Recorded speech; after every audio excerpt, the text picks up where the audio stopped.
Buongiorno e benvenuti con l'informazione di Telefriuli. In apertura la questione occupazionale ed economica con le imprese del Friuli Venezia Giulia pronte a assumere nei prossimi 2 mesi più di 26.000 addetti, ma le difficoltà di reperimento delle figure cercate dalle imprese si mantiene elevata, si attesta al 46%, quindi quasi alla metà. Un tema, questo sottolineato questa mattina al corso dell'evento Miss Day dalla Presidente di Confindustria Udine, Anna Mareschi Danieli, che ha ricercato il tutto, questa mancanza, soprattutto per la questione delle iscrizioni nelle professionalità che riguardano tecnologia e ingegneristica. Vediamo.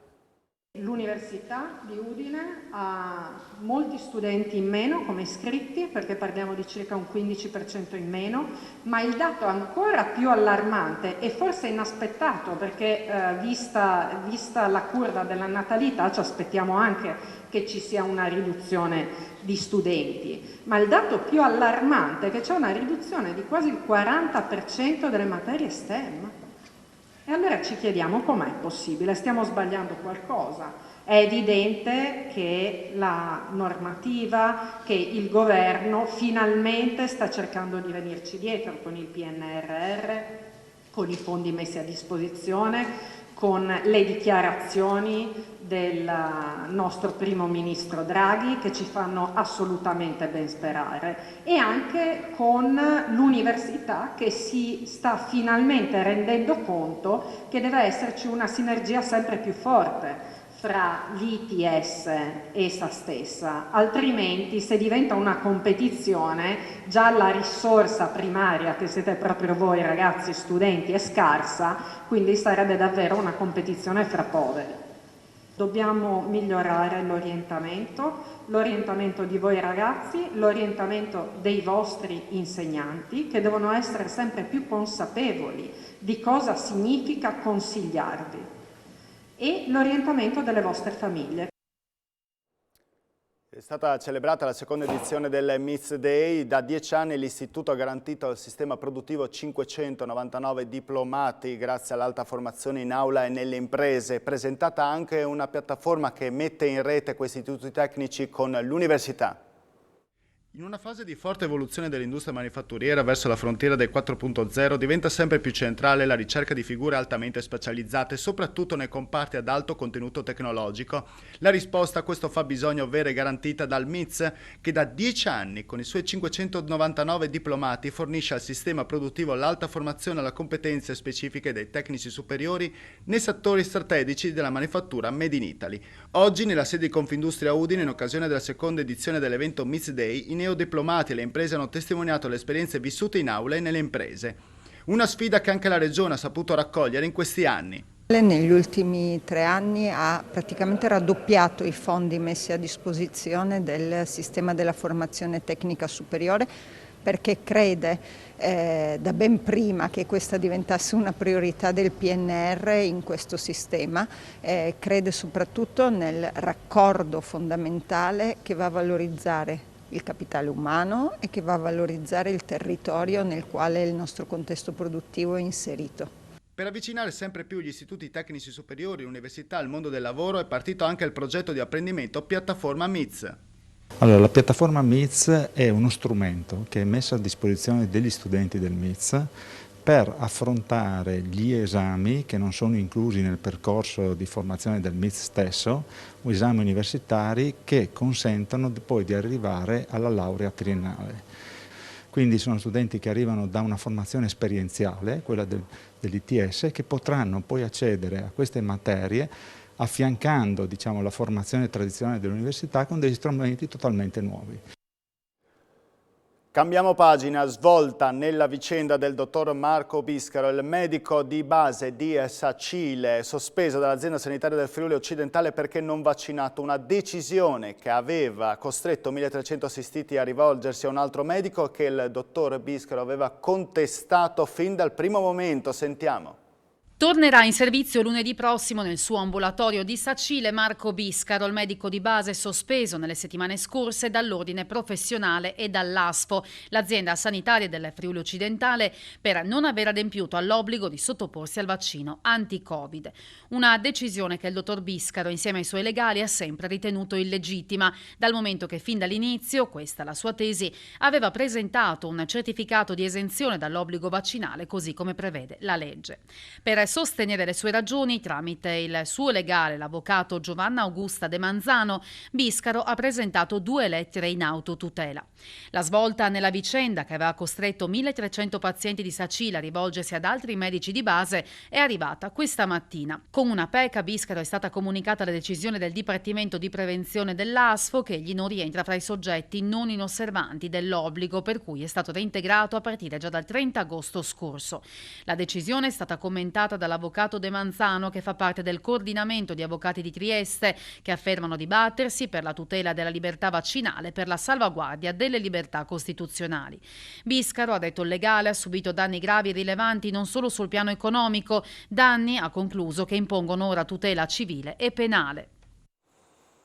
È morto stamattina a Trieste Pier Giorgio Luccarini, presidente di TPL FVG, la società consortile che riunisce le aziende di trasporto pubblico delle Friuli Venezia Giulia. Aveva 74 anni. Luccarini è stato per 2 legislature capo della segreteria della giunta regionale quando era presieduta da Adriano Biasutti. Dal 1981 al 1994 è stato ai vertici della Cassa di risparmio di Trieste, con incarichi negli organismi nazionali degli istituti di credito come l'Associazione Bancaria Italiana e l'Istituto delle Casse di Risparmio. Voltiamo pagina. Il Consiglio di Stato ha bocciato il ricorso di Anna Ciriani, che non sarà quindi presente alle elezioni amministrative di Pordenone. Di segno opposto alla decisione dello stesso Consiglio di Stato, che ha accolto il ricorso di Noi con l'Italia di Renzo Tondo, che sarà invece presente a Trieste. Andrea Pierini.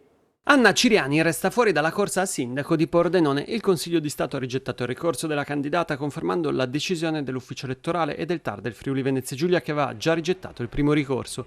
Il motivo dell'esclusione è da ricercare semplificando nella modulistica presentata dalla candidata, che ha raccolto le firme su diversi fogli invece che su un foglio unico più grande. I fogli non erano tutti timbrati, ma tenuti uniti con una graffetta, e questo, secondo i diversi gradi di giudizio, non consentiva a chi ha sottoscritto di capire con precisione per quale lista e candidato stesse fornendo appoggio. Restano quindi 3 i candidati in corsa per la carica di sindaco a Pordenone: Luca Ciriani, uscente e appoggiato dal centrodestra, Giovanni per tutti Gianni Zanorin dal centro-sinistra e dal Movimento 5 Stelle e Vitto Claut di Coalizione Etica. Il Consiglio di Stato invece ha ribaltato la decisione del TAR regionale e dell'ufficio elettorale del Comune di Trieste, che avevano escluso la lista Noi con l'Italia, espressione dell'ex governatore Renzo Tondo, il quale aveva autenticato le firme, una procedura concessa a livello nazionale ma non regionale, almeno fino alla sentenza della Corte. La cronaca: marijuana e hashish per un valore sul mercato tra i 40 e i 50 mila euro è stata scoperta e sequestrata dai carabinieri a un giovane di 27 anni che a Ragogna aveva messo in piedi una vera e propria coltivazione di canapa indiana.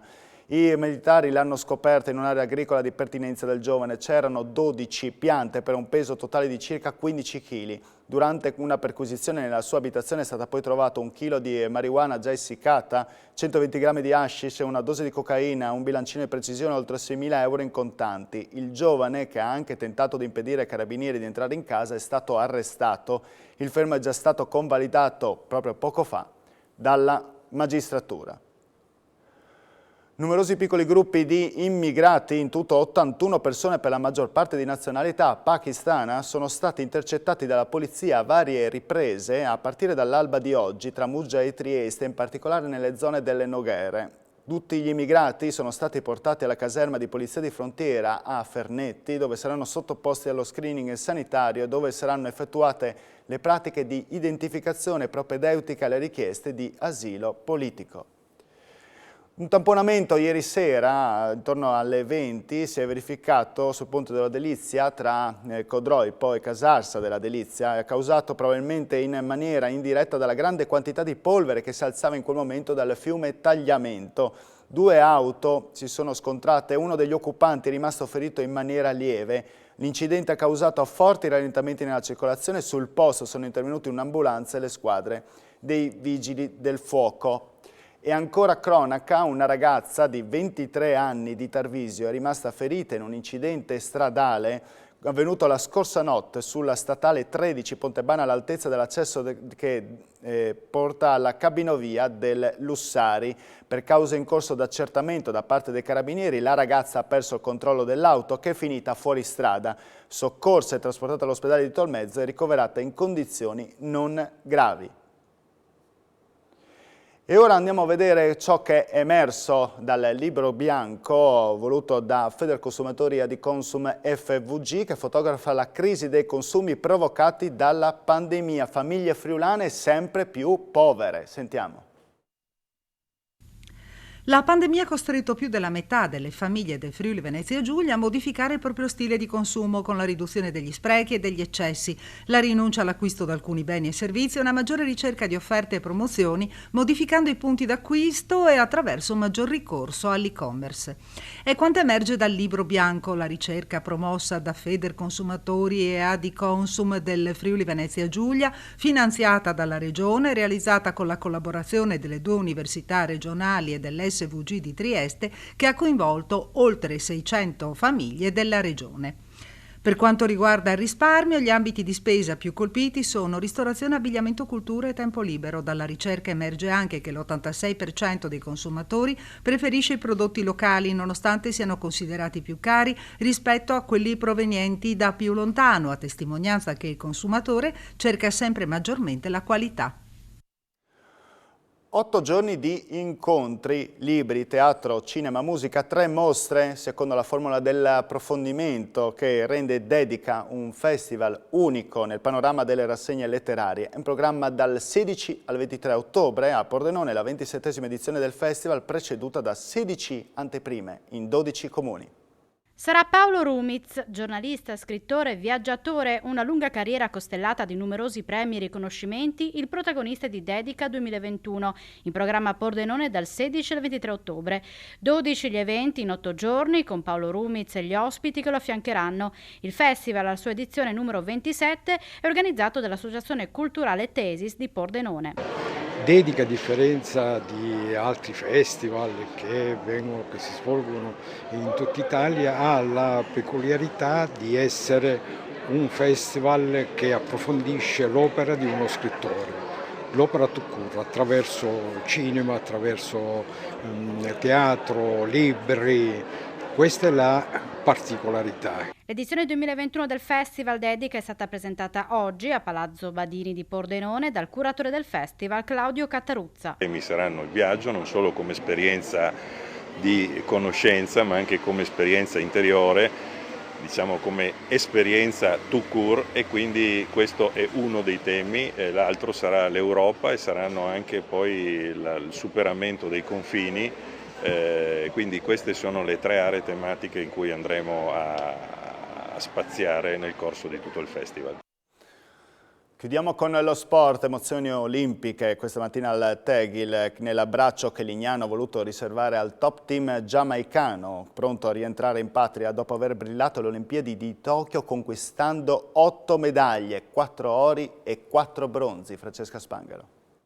Il top team Giamaica ormai è un abitué di Lignano Sabbiadoro, ma sicuramente bisogna evidenziare quella che è la qualità delle infrastrutture della nostra località, che permette a questi campionissimi di potersi allenare in maniera ideale durante tutto l'arco dell'estate, e anche l'ospitalità delle strutture alberghiere che sono a disposizione di questi atleti che possono poi così girare l'Europa, girare il mondo, portare delle medaglie per la Giamaica ma anche un po' per la città di Lignano Sabbiadoro che li ospita. Giorgia Danisi con la seconda donna più veloce al mondo, insomma Lignano e il meeting hanno portato fortuna.